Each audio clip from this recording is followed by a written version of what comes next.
Good stuff. Okay, so part 2 of our archetypes lesson.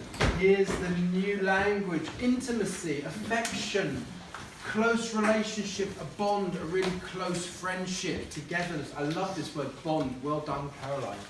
If something's mediocre, it's dull or boring. Here's a one that I'm still a bit confused about, to be honest. Frivolous, petty, stupid, foolish. Yeah, it's like, the best way that I can describe it is actually how Liliana described it. If you go and just spend money frivolously, you're only interested in like buying new clothes for yourself. It's just like I can relate it to money and spending in a silly way, but I'm wondering if I can relate it to anything else in my life. You know, maybe you just go on silly holidays. I don't know, really. That's a tough one for me. If you are misled, somebody fools you or tricks you. Fundamental. If something is fundamental, it's vital. It's really the most important. But somebody also said, well, it's the basics. And they're right as well. These are the basic, most important things you need. And we asked a question about what the fundamental things you need for your life. Pivotal. Well done, Caroline. What a great word. Charismatic, charming, enigmatic, magnetic. It doesn't have to be physically beautiful, but something draws you to that person. Maybe could be their looks, could be their personality, their way they speak, the way they carry themselves. Loads of possibilities. If something's unintended, it's unforeseen. When you don't intend to do something, you maybe make a mistake. You do it in an unintended way. You make a mistake, or you didn't mean to do it. That's another way of looking at it. Manipulative, devious, mean, and somebody came up with another word that I haven't written down. What was it? Manipulative. Oh, if you are, it means if you are exploited by somebody, basically.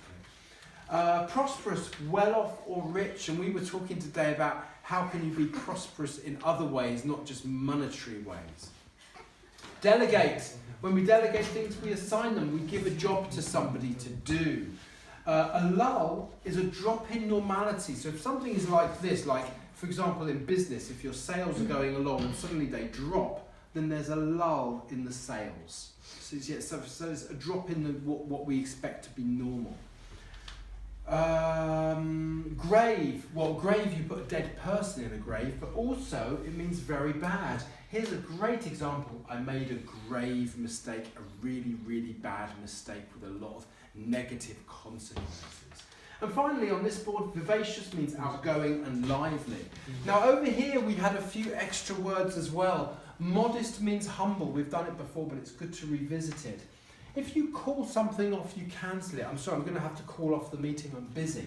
If you lay somebody off, you fire them, you sack them from their job, you say they're no longer needed. I love this one. I wrote it here because somebody said it. If you call it a day, you finish it. So imagine you're working with somebody and say, let's call it a day, let's stop and do something else. To put off means to postpone or delay something. And I heard this during the conversation. Somebody said, oh, you're a really down-to-earth person. It means you're very realistic. Very realistic. Then we went through the archetypes and we were just looking at which one you think you are and which one you don't think you are. And it's just very interesting that the lover wasn't picked for any positive or anything that you think you are strongly or don't think you are. So very interesting. Thanks very much, and that's it.